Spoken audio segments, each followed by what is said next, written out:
I'd just like to take a quick second to thank Taryn Nilsson for becoming a patron of Murder and More. These times are so difficult at the moment with the global pandemic, but I am so grateful for any support that I receive from you guys. So thank you so much, Taryn. Hi guys, just to let you know, I have a promo of another podcast that I would love for you to listen to, playing at the end of this episode, so please stay tuned until then. Warning. This episode contains description that some listeners may find distressing, so listener discretion is strongly advised.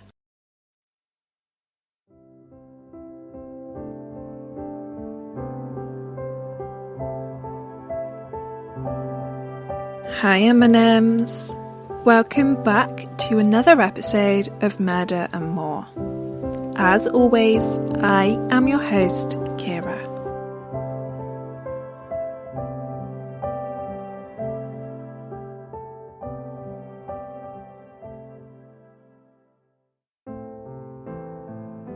According to the Open Society Foundations, sex workers are, quote, adults who receive money or goods in exchange for consensual sexual services or erotic performances, either regularly or occasionally, end quote. The term sex worker is preferred over prostitute, as sex worker recognises that it is work. Prostitution has negative connotations and denotes criminal behaviour. People fall into sex work for a variety of reasons, but the main factor seems to be that they are fighting poverty, and sex work is the only option that will financially better their lives and enable them to keep a roof over their heads and feed themselves and their children. Another reason people fall into sex work is because it allows flexibility, and the pay is typically much better than other jobs. Some people simply use sex work as a way to explore their sexuality. Either way, sex workers are seen as an ideal target for predators who prey on their victims, believing that if they go missing, they will not be missed, and it may not even be noted for a while that that person is missing. This is why sex workers are often hunted by serial killers. Wilma McCann was the first body to be found in the Yorkshire Ripper case. However, whilst she was the first body, police had no idea that she was actually the Ripper's fourth victim. She was just the first to succumb to her injuries. She was walking home alone in a playing field in the early hours of the morning of the 30th of October 1975. She'd spent the previous evening in several different pubs and clubs around Leeds before staggering home to her 4 children, whom she'd said goodnight to and tucked up safely in bed just 6 hours earlier. Wilma was extremely intoxicated from her night of drinking and was thumbing for a lift home. This is when she crossed paths with the Yorkshire Ripper, who was driving through the dark streets of Leeds and offered her a lift home. The pair ended up in a playing field just 100 yards from Wilma's home when she was struck on the head with a hammer before being stabbed over 15 times in the abdomen, neck and chest. She was eventually left to die alone, cold, and no doubt petrified. Wilma's body was discovered exactly where the Ripper had left her, on her back, with her trousers around her knees, and her strawberry blonde hair matted with blood, discarded in the middle of the field like a piece of rubbish you absent-mindedly drop on the floor, at 7:40 a.m. that morning by a milkman and his younger brother. Wilma's son, Richard McCann, who was only 5 years old at the time, will forever be haunted by the memory of learning that his mother had been so brutally murdered. This police officer sat us down, and I'll never forget those words. Your mum's been taken to heaven. You're not going to see her again. And as a 5-year-old boy, yeah, I was devastated. We worked out over the next few weeks that she'd been attacked at the back of the house on that field.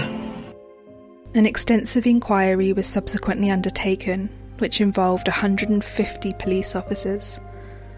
Despite 11,000 interviews being undertaken, the police were never able to identify Wilma's killer, a result which left her surviving family with a lifetime's worth of pain and hurt. The nightmare for Wilma's family would only be increased when one of her daughters committed suicide in 2007 after years of suffering with depression and mental illness as a direct result of her mother's brutal and unsolved murder. The Ripper's second murder, but fifth attack, was Emily Jackson, a 42-year-old who had fallen into sex work as a result of financial struggle. Following Emily's murder, her friends and neighbours were shocked by the fact that she was a part-time sex worker, possibly because she was married to a local roofing contractor. On the evening of the 20th of January 1976, Emily was picked up from outside the Gaiety pub on Roundhay Road and taken to a secluded area on an industrial estate about half a mile from the pub. Once there, the elusive Yorkshire Ripper hit her over the head with a hammer before proceeding to stab her 52 times in the neck, chest and abdomen with a screwdriver. Before he left her there to die, alone and cold in the derelict buildings tucked away in the Manor industrial estate, he stomped on her thigh, leaving a boot impression. Emily's body was discovered partially covered with a coat the following morning, with her legs apart and handbag lying nearby. Further boot impressions were later found by police in the mud near the crime scene, and they took casts of the boots in plaster of Paris, which would give police an idea as to the type and size of the shoe that left the marks. Police were able to establish that the print was made by a size 7 workman's boot, leading to speculation that the Yorkshire Ripper was a manual worker of some description.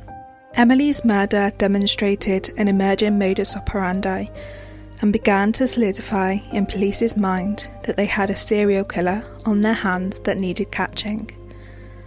Not only were the police beginning to wonder if this was the work of a serial killer, but the press were also linking the cases together, striking fear into the residents of Leeds and Yorkshire.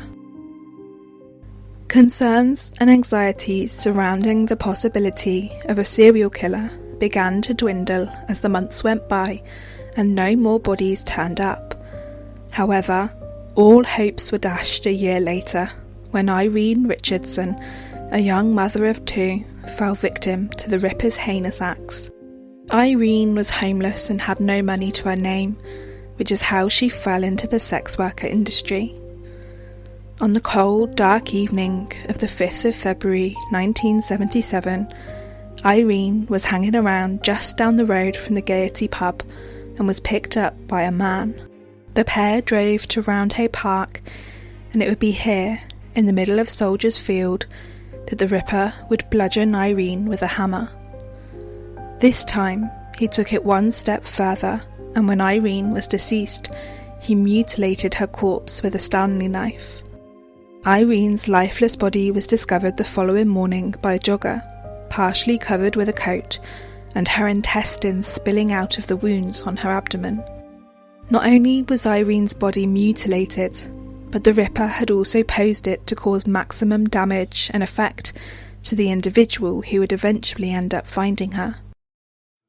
Whoever had done it put himself in the position of the first person coming round the corner, and almost like a film or television producer, you could imagine him framing his shot and saying, "No, that's not quite right, let's go and spread the legs a little bit more." And you could see the drag marks on the ground where the body had been rearranged at least twice, possibly 3 times, for maximum effect. There wasn't just arrangement of the body, there was arrangement of the possessions. The boots had been neatly arranged across the legs. The contents of the handbag had been neatly arranged to one side.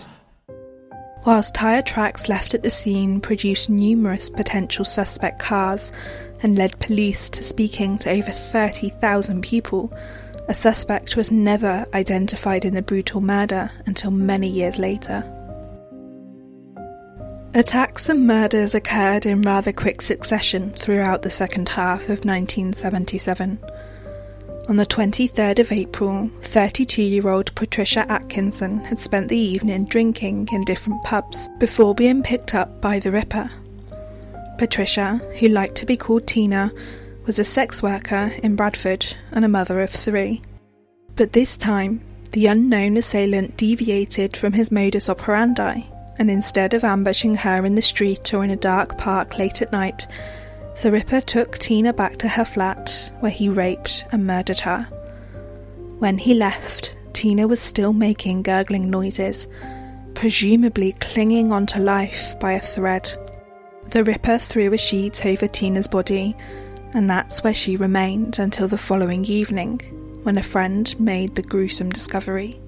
Not only was the location of the murder different, but the manner in which Tina was killed demonstrated an obvious escalation in the Ripper's violence. The head injuries were infinitely more severe. The skull underneath the skin was the classical bag of marbles skull, as it's called in pathology. When you touched it, you could feel that there were multiple fractures all over the place.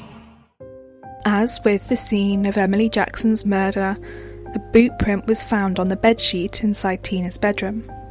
Unsurprisingly, the prints from both crime scenes matched. The police were starting to become desperate. They knew they had a serial killer loose on the streets of Leeds in Yorkshire. 2,300 house inquiries were performed by police, and over 2,000 statements were taken, but their efforts proved futile when they were still unable to identify their vicious attacker and murderer. In the early hours of the 26th of June, 1977, Jane MacDonald was just 16 years old when she was walking home after spending the evening with her friends in Leeds city centre. Jane had spent the evening with an 18-year-old boy named Mark Jones, and the pair had parted ways at about 1:30 a.m. Jane intended on calling a taxi, but when her phone call went unanswered, she decided to walk home instead. Jane's route home took her past where Emily Jackson was last seen, outside the Gaiety pub, her destination being on Scott Hall Avenue, just 6 houses down from where Wilma McCann lived. The Ripper spotted Jane walking alone at 2 a.m. and deemed her to be a sex worker, as she was in the red light district. He parked up and watched her for several minutes before climbing out of the car and discreetly following her.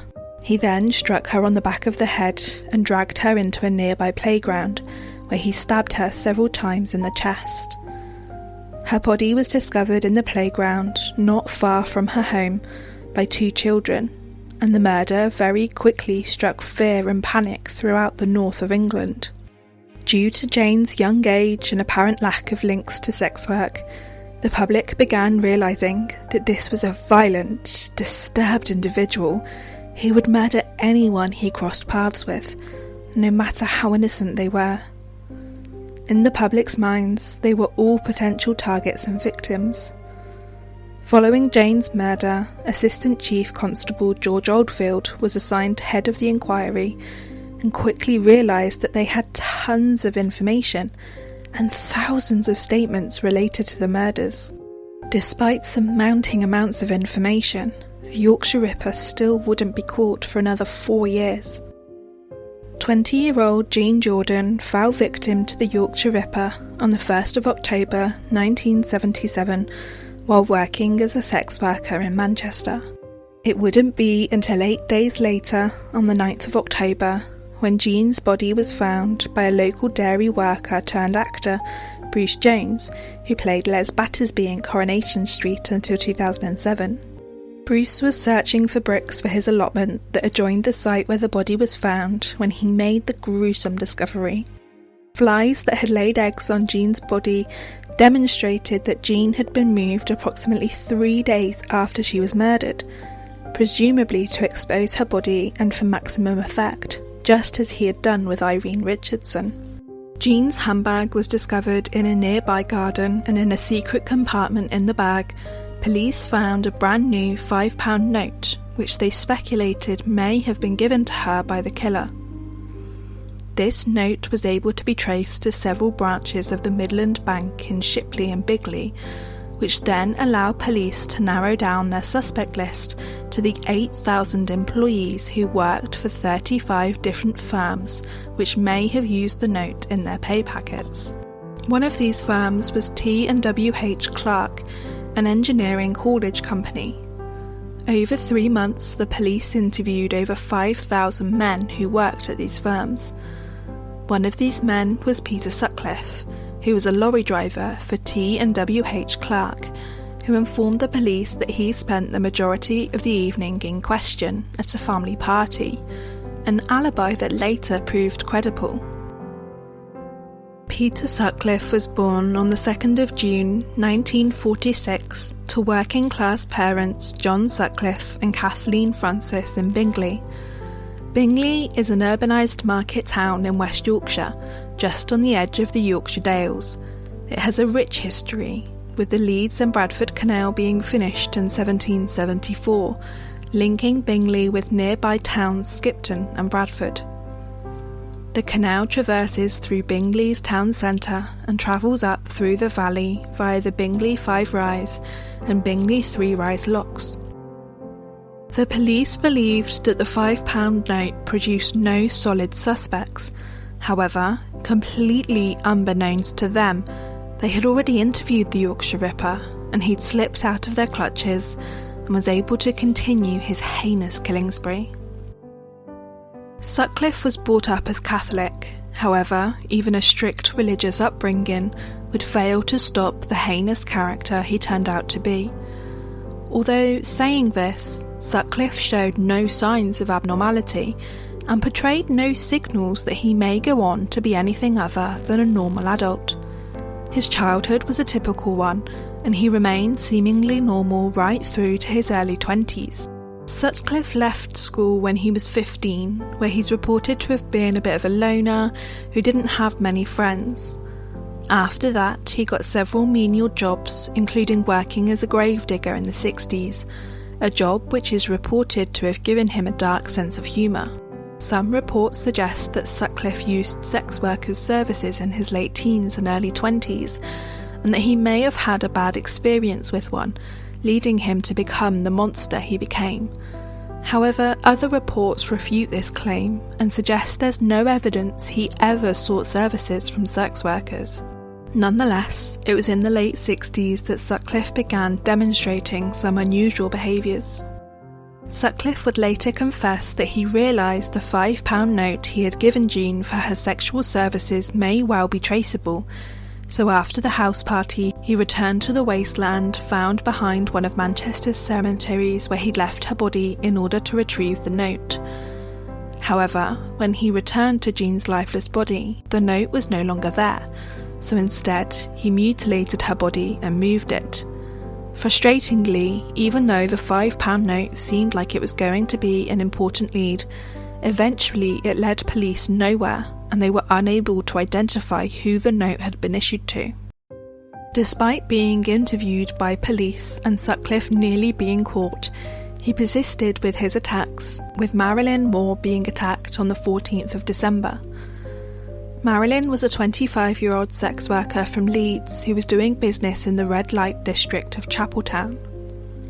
Sutcliffe picked Marilyn up and drove her about 1.5 miles away from where he'd picked her up and told her his name was Dave. He parked up on some waste ground just 200 yards from where he'd murdered Wilma McCann 2 years earlier, where he suggested the pair get into the back seat. Sutcliffe walked round to the locked passenger side door to let Marilyn out, but as he opened the door, he attempted to strike her over the head with a hammer. However, just as he was attempting to do so, he lost his balance and didn't strike her as hard as he was meaning to. Marilyn fell to the floor, where she remembers being struck several more times before falling into unconsciousness. This wasn't a quiet attack. With Marilyn screaming and a dog barking somewhere nearby, Sutcliffe decided it was time to leave before being able to kill her. Luckily, she survived her attack and was able to provide police with a description of her attacker. Roughly 30 years old, standing at about 5'6" with a stocky build. She also described her attacker as having dark wavy hair and a beard and a moustache. Moreover, police found tyre tracks at the scene of the crime which they were able to link to an earlier attack. Finally, it seemed like the police may be getting somewhere. They were at least able to link some of the attacks. However, identifying the attacker would prove a much more difficult feat to achieve. Marilyn Moore wasn't the first person to be attacked by Sutcliffe and survive, however, a fact which wouldn't reveal itself until many years later. The attacks, that would later go on to be confirmed as attacks committed by the Yorkshire Ripper, actually began on the 5th of July 1975 when 36-year-old Anna Rogolski was attacked while she was walking alone in Keighley in the early hours of the morning. Anna was quickly rendered unconscious after being struck with a hammer and was slashed in the stomach with a knife. Thankfully, after being found just under an hour after her attack, Anna underwent a 12-hour operation and managed to get away with her life, but only because Sutcliffe was disturbed by a neighbour and fled the scene. Despite her physical health being ultimately unaffected by the assault, her mental health wasn't extended the same luck, and, unsurprisingly, she was psychologically traumatised as a result. Anna passed away at the age of 75 in April 2008 of natural causes. Just the following month, 46-year-old Olive Smelt was attacked by Sutcliffe in Halifax. Olive had spent her Friday evening with friends, drinking in a pub in the town centre. This second attack would form the modus operandi for Sutcliffe's attacks, with Olive also being struck from behind and slashed with a knife just above her buttocks. As with Anna's attack, Sutcliffe was interrupted, this time by a passing car, and escaped the scene before he could murder Olive. Olive spent 10 days in Leeds Infirmary after undergoing brain surgery, but ultimately survived her attack, although she did suffer mental and emotional trauma as a result of her ordeal and was diagnosed with clinical depression following the attack, a hardly surprising diagnosis. Olive provided a description to the police of her attacker. He was roughly 30 years old, 5'10", slightly built, with dark hair and a beard. Olive passed away at the age of 82 in April 2011 after a bout of pneumonia. Tracy Brown was attacked by the Yorkshire Ripper on the 27th of August 1975. The 14-year-old was walking alone down a country lane when she was approached by a man. Quote, "He asked, 'Have you got a boyfriend?' And I told him I had and that he lived in Silsden. I felt quite comfortable with him because he seemed such an unassuming, charming sort of guy." End quote. The man walked with her until they were close to her house and she turned to thank him for his company on the dark, lonely streets. It just seemed very unassuming, and I wasn't aware that I should have any fear of this person, and I didn't feel that I was in a dangerous situation with him. The man then struck her from behind before hitting her over the head a further 5 times. I just felt like a dull thud. There was no pain. It was that hard, it just knocked me senseless. And it just felled me, and I was on the ground, and it was hitting me again. I didn't even panic, I just remember just saying, "Oh, stop, please, just stop." As with other attacks the Ripper had committed, a car passed by and the perpetrator threw her over a barbed wire fence and ran from the scene as soon as he saw the lights of the car. Quote, "My vision had gone because I was so stunned from the attack and my eyes had filled with blood. I fell several times but forced myself back up. I told myself I had to get home in case he came back to finish me off. I staggered around for another 100 yards. I was covered from head to waist in blood." End quote. Whilst Tracy survived the attack, she didn't escape unharmed and required brain surgery and spent over a week in hospital.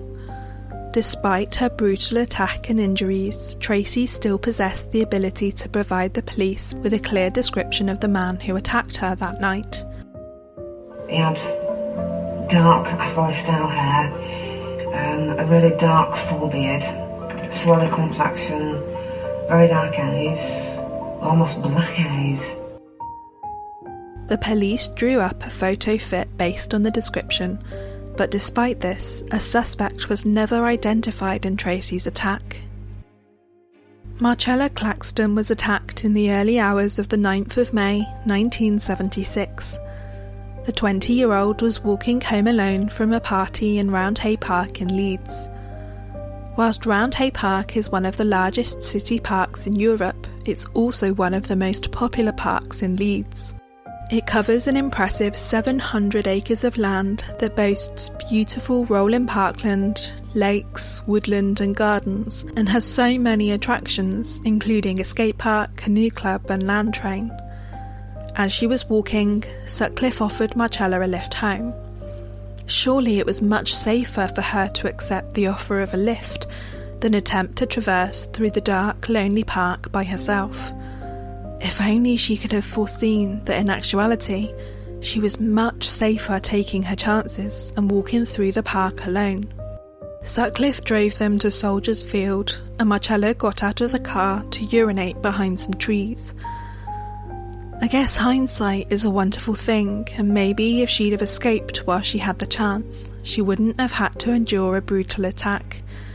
However, unfortunately, this isn't how things panned out, and instead, Sutcliffe followed Marcella out of the car and, as he had done several times before, struck her over the head with a hammer.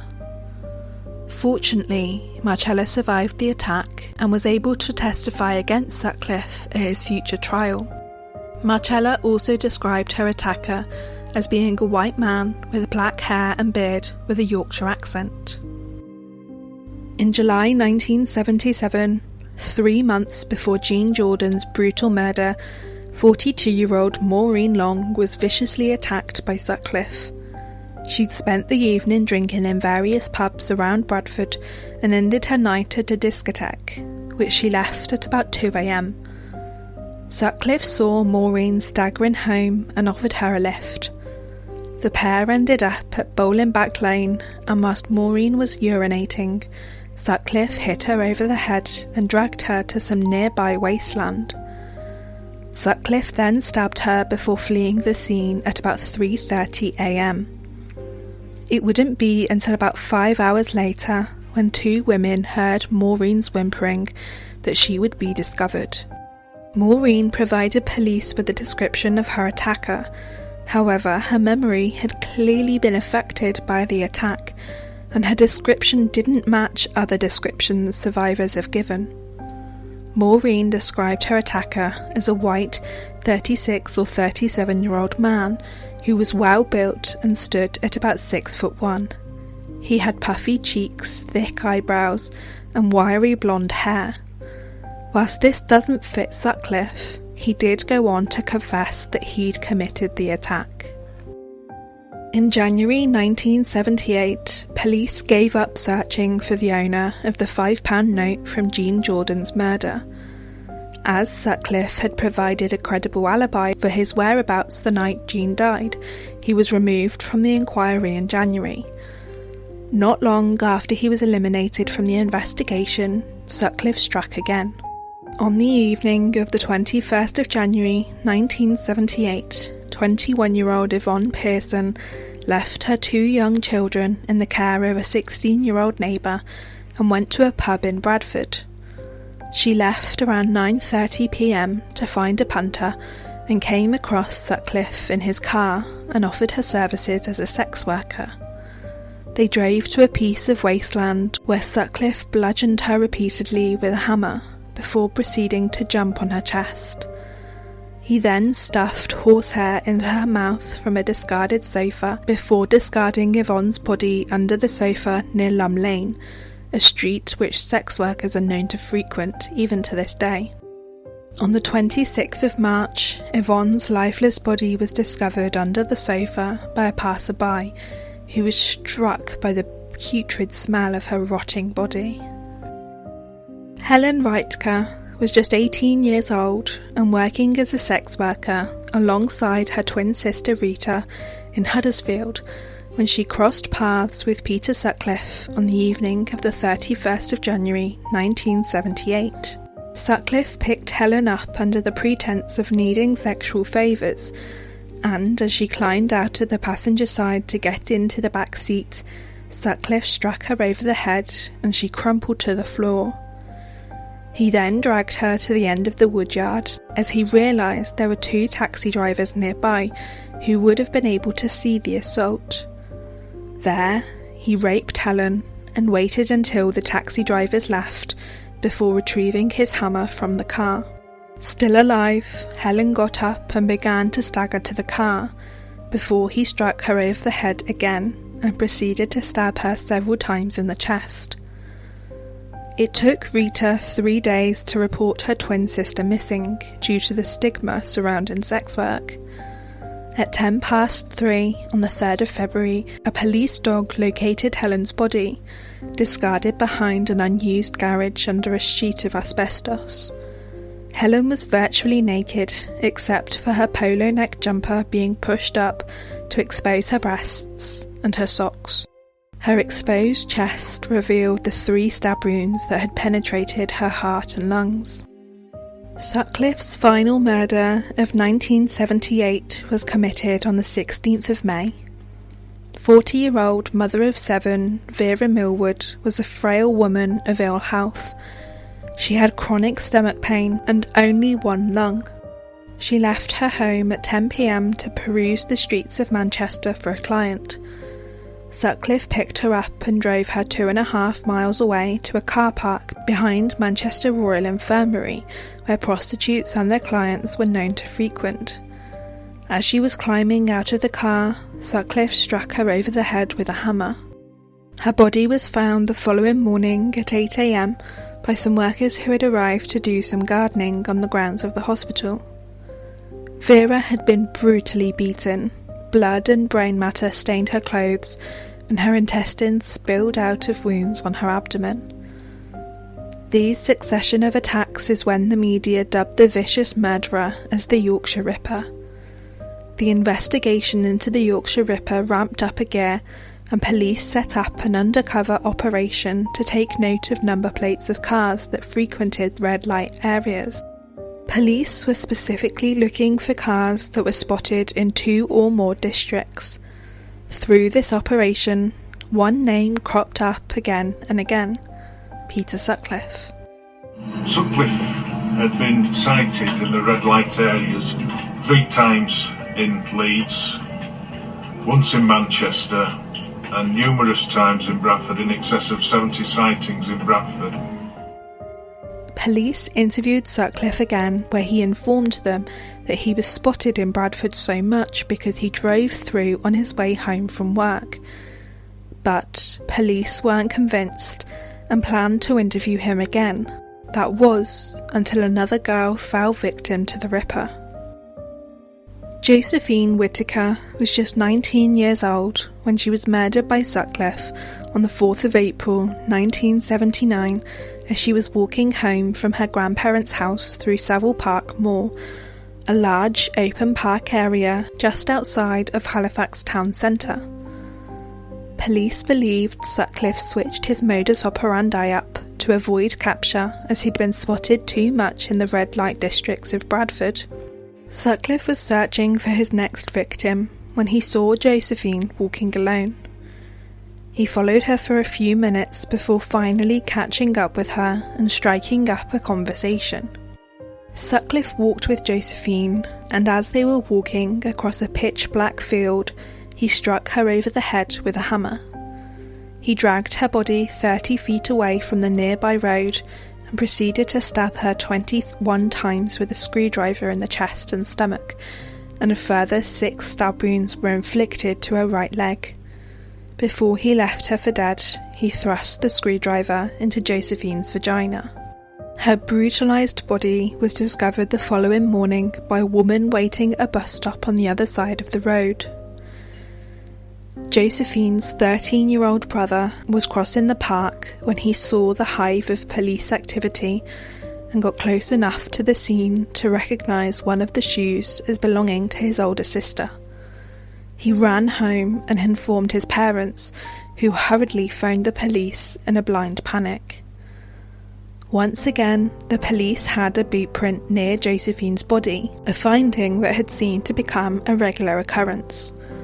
The print was analysed and revealed a worn-down part on the right impression, leading police to speculate that the owner of the boot may have been a long-distance driver. This clue also took the police straight back to Sutcliffe, who was a long-distance lorry driver for the haulage firm. However, the case suddenly took a left turn when police received a taped message claiming to be the killer and taunting the police for not being able to catch him. It was revealed years later that this tape was just a hoax. However, at the time, police had to investigate it seriously, and this subsequently cost more lives at the hands of Peter Sutcliffe. The tape was addressed to Assistant Chief Constable George Oldfield and was received on the 19th of June 1979. It stated, quote, "I'm Jack. I see you are still having no luck catching me. I have the greatest respect for you, George, but Lord, you are no nearer catching me now than 4 years ago when I started. I reckon your boys are letting you down, George. They can't be much good, can they?" End quote. The FBI were able to determine fairly quickly that this was quite clearly a hoax. However, it still needed to be investigated to determine who had wasted police's time and removed the efforts that should have gone into identifying the Yorkshire Ripper. This wasn't the first time Jack had made himself known. In fact, an entire year earlier, in March 1978, the Daily Mirror and George Oldfield received some letters from him claiming to be their killer. Quote, "Dear Sir, I am sorry I cannot give my name for obvious reasons. I am the Ripper. I've been dubbed a maniac by the press, but not by you. You call me clever, and I am. You and your mates haven't a clue. That photo in the paper gave me fits, and that bit about killing myself? No chance. I've got things to do. I purpose to rid the streets of them sluts. My one regret is that young lassie MacDonald. Up to number 8 now. You say 7, but remember Preston 75? Get about, you know. You were right, I travel a bit. You probably look for me in Sunderland. Don't bother, I'm not daft. Just posted letter there on one of my trips. Not a bad place compared with Chapeltown and Manningham and other places. Warn whores to keep off streets because I feel it coming on again. Sorry about young lassie. Yours respectfully, Jack the Ripper. Might write again later. I'm not sure last one really deserved it. Whore's getting younger each time. Old slut next time, I hope. Huddersfield never again. Too small, close call last one." End quote. Preston 75 referred to the murder of Joan Harrison, which at the time was believed to have been perpetrated by the Yorkshire Ripper. However, Sutcliffe denied any involvement in this crime, and it was officially determined in 2011 that he wasn't Joan's killer, and it was in fact Christopher Smith, who had passed away in 2008 and had been charged with several other crimes including attempted rape and manslaughter. Using forensic linguistics, the police and voice analysts were able to deduce that the hoaxer was from Castletown in Sunderland, which led to 40,000 people being investigated.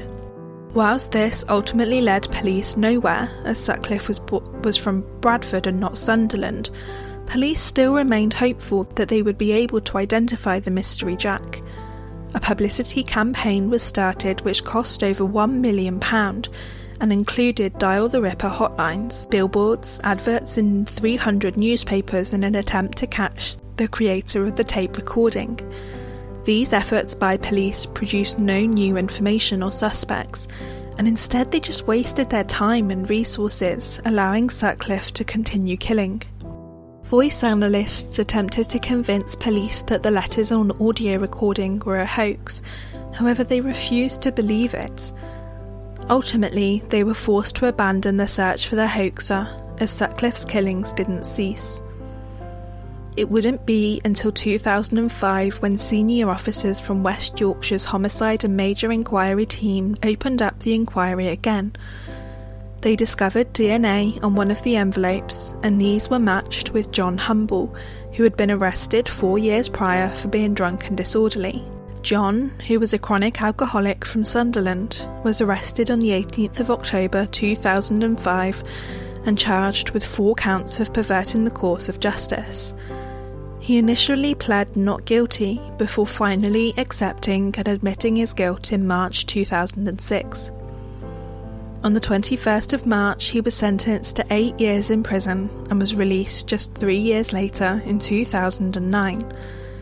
He was given a new identity as John Samuel Anderson and passed away at his home on the 30th of July 2019 at the age of 63 as a result of heart failure and side effects of his alcoholism. Whilst the Wearside Jack investigation was taking place, Sutcliffe struck again. 20-year-old Barbara Leach was studying social psychology at Bradford University when she was out drinking with friends on the evening of the 1st of September 1979.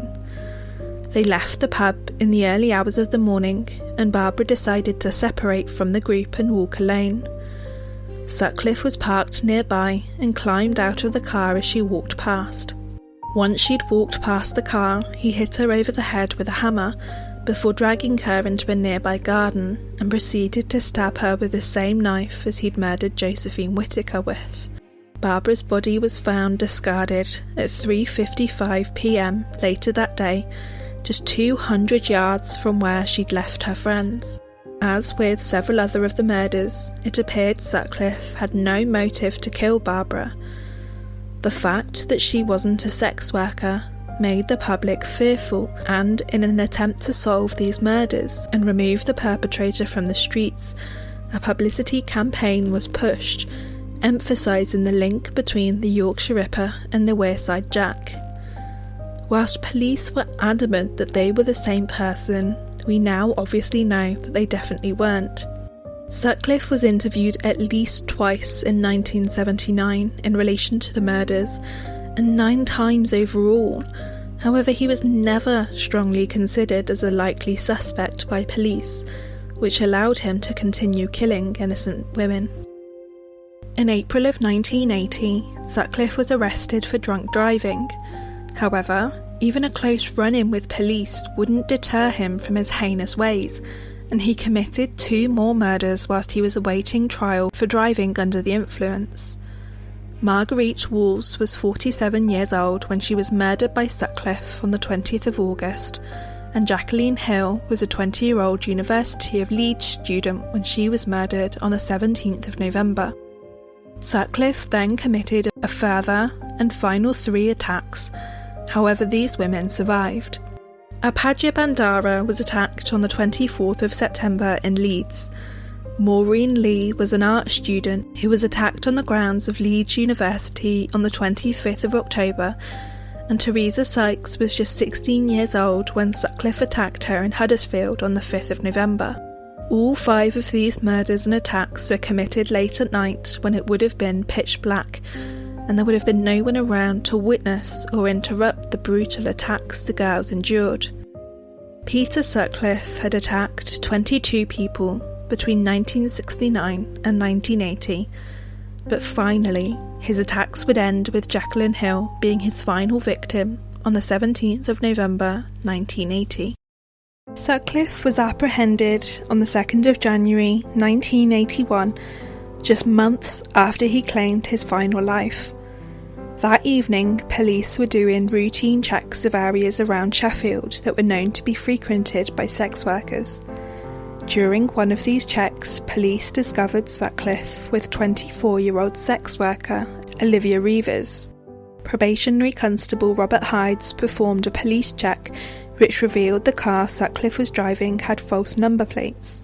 Sutcliffe was subsequently arrested and transferred to Dewsbury Police Station in West Yorkshire, where he was questioned by the Ripper Squad about the Yorkshire Ripper case, because he bore several physical characteristics witnesses had described to police. This was the 10th time Sutcliffe had been interviewed in relation to the case, and they were determined to either prove or refute the suspicions that he was the Yorkshire Ripper once and for all. On the 3rd of January, the day after he was arrested, police returned to the scene where Sutcliffe had been arrested just hours earlier in a desperate attempt to find any evidence against him. There, the policeman who arrested Sutcliffe discovered a knife, hammer and rope that Sutcliffe had been able to discard when he was being arrested, after disappearing out of his sight for just a few seconds.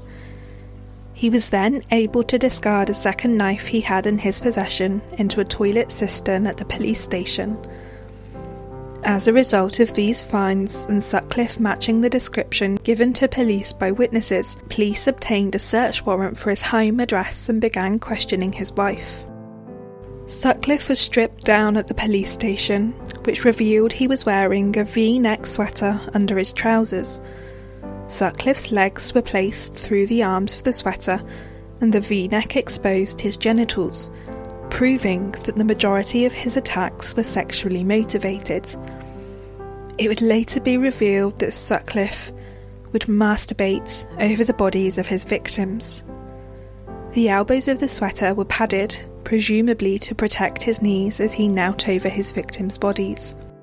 Suddenly, on the 4th of January 1981, after 2 days of questioning, Sutcliffe readily confessed to police that he was the Yorkshire Ripper, a revelation which the police were elated by, but also frustrated over as he'd escaped their clutches numerous times before.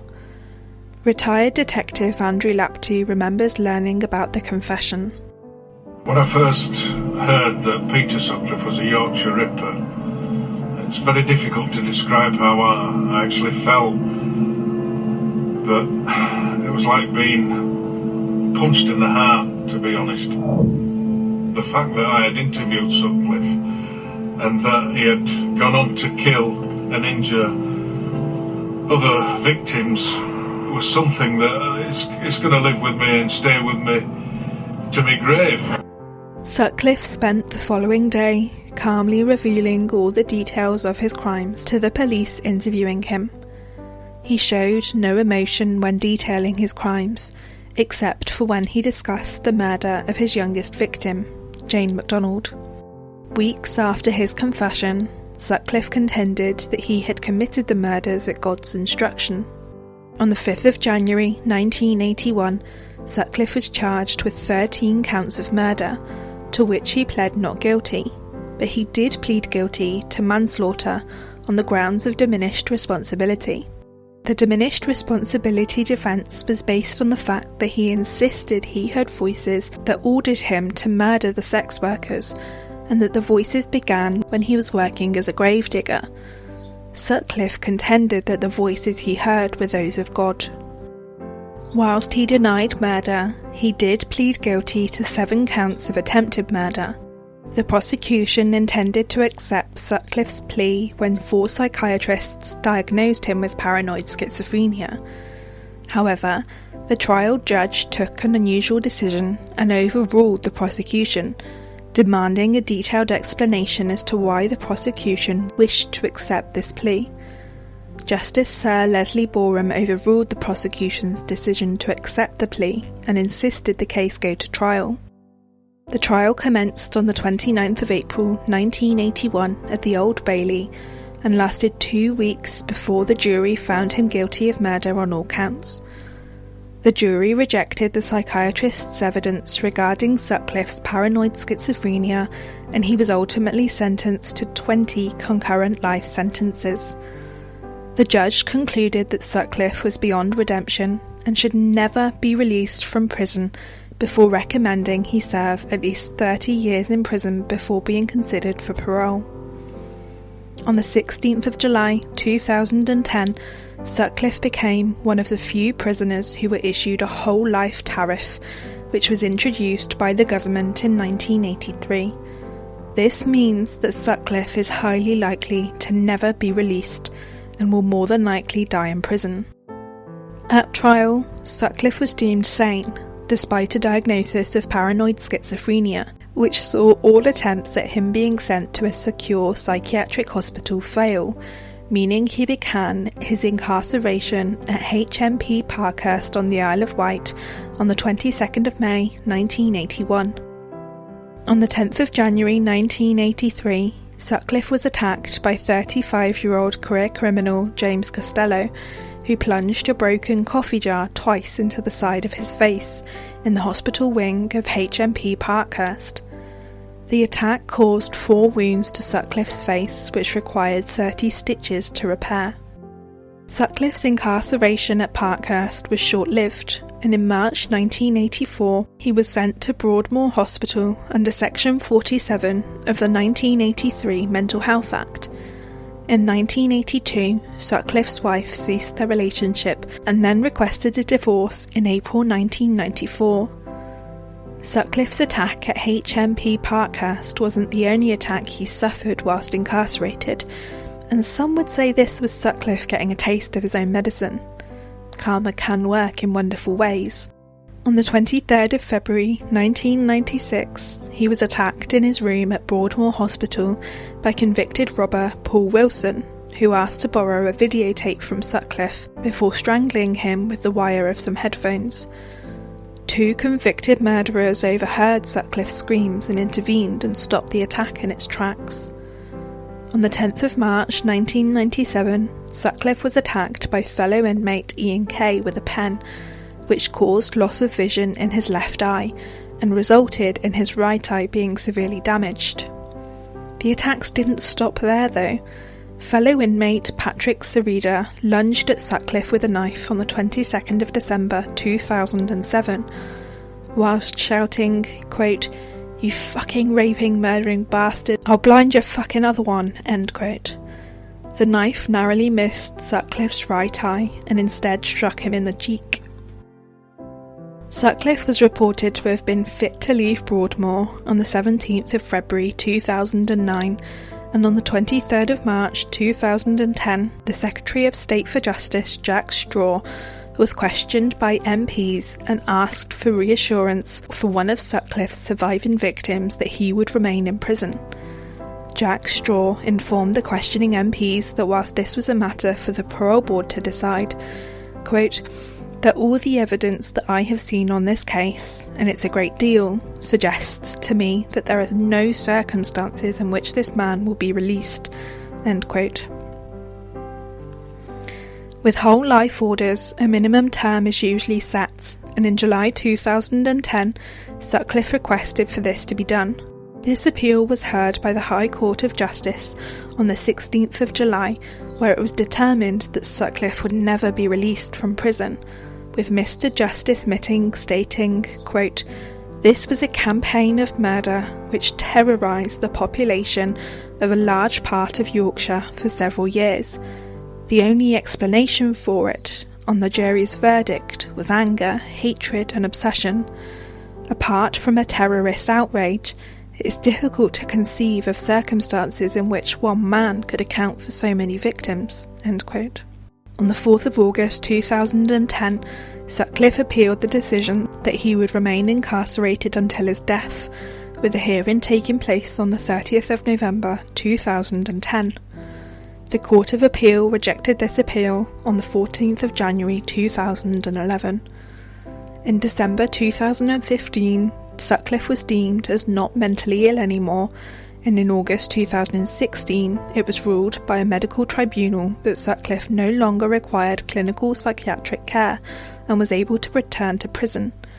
It's reported that he was transferred from Broadmoor to Franklin Prison in Durham not long after this judgment was made. The Yorkshire Ripper is behind bars, but not before he had the opportunity to rip multiple families apart and claim the lives of 13 entirely innocent women, mothers, daughters, aunts. 26-year-old mother of 4 Wilma McCann, 42-year-old Emily Jackson, 28-year-old mother of 3 Irene Richardson, 32-year-old Patricia Atkinson, 16-year-old Jane MacDonald, 20-year-old mother of two Jean Jordan, 21-year-old Yvonne Pearson, 18-year-old Helen Riker, 40-year-old mother of seven Vera Millwood, 19-year-old Josephine Whittaker, 20-year-old Barbara Leach, 47-year-old Marguerite Walls, and 20-year-old Jacqueline Hill. They're the names we should be remembering, not the name of Peter Sutcliffe. They are the women whose lives were snatched from them in the most heinous and brutal way. We can't also forget Sutcliffe survivors, women whose lives were forever maimed and tarnished as a result of their brutal attack. 36-year-old Anna Rogolski, who eventually passed away in 2008. 46-year-old Olive Smelt, who passed away in 2011. 14-year-old Tracy Brown. 20-year-old Marcella Claxton. 25-year-old Marilyn Moore. Singapore-born 34-year-old Dr. Apadya Bandara. Maureen Lee. 16-year-old Teresa Sykes. 8 women who are known as survivors of the Yorkshire Ripper, but their legacy should be of strength, courage and bravery. Whilst the general public are safe from Sutcliffe's heinous acts, the pain and hurt he inflicted on his victims and victims' family is a burden they will carry with them until their final breath. For the public, the nightmare ended when Sutcliffe was finally apprehended and charged. However, for the surviving victims and the families of the women who didn't survive the attack, the nightmare is one that will never cease. Why did he do it to me? What was going through his head? How did he feel? Does he feel any remorse about what he's done? Not only to me, but about all these other people as well. Or is it just nothing inside there? Is it just totally bad and evil? I've seen how it's affected my family and my siblings, and my elder sister Sonia especially. She felt that she didn't deserve to live to be older than my mum. At 28, mum died. And when Sonia became 28, it's almost like she got even worse because she didn't feel like she deserved to live. And very sadly, to say the least, Sonia took her life. In December just gone, last Christmas, and I put that down to what he did, Peter Sutcliffe, on the night Mum died.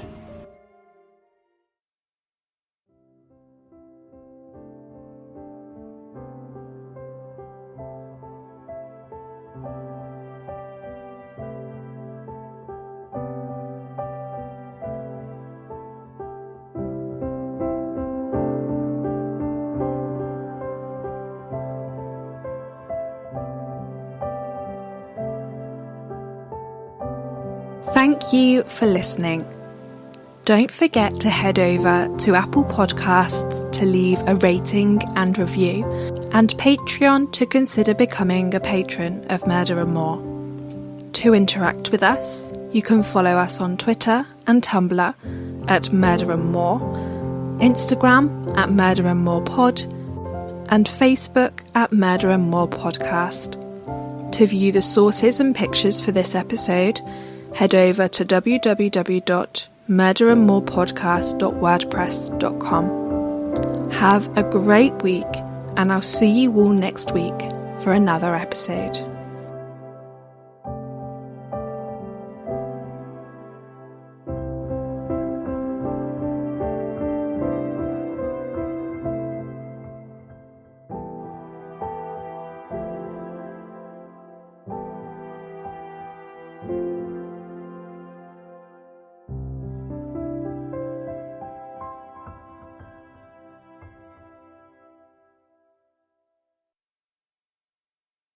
From the brilliant creative minds that brought you Keep Drinking, It'll Get Better, and The Real Housewives of Hillcrest Nursing Home, comes the podcast that people are raving about. Hi, this is Edward October for OctoberPodVHS.com, here to tell you what people are saying about our true crime podcast. A thread store in Arizona says, too much dribble and slang. These ladies obviously enjoy their own humor and sound high. Hey, at least they called you ladies. Benny from Idaho says, your topics are so appealing, but a 3-person pod is difficult enough to follow without banter? Our true crime podcast only has 2 people? Wait. Where's the other 100 5-star reviews? Can somebody give me the 5-star reviews? Okay, here we go. Much better. Luscious Lee says, stand up. 5 stars. You girls are funny AF. I especially love the me and Mrs. Jones rendition you sneak into the recording. Cherry G107 says, I struggle finding a new podcast, and so far, I've been hooked to you guys' podcasts. Keep up the good work. Thumbs up, smiley face. Our true crime podcast, 2 girls, 1 story, and lots of bad renditions of songs you love. Available on your favorite podcatcher. Go binge it today.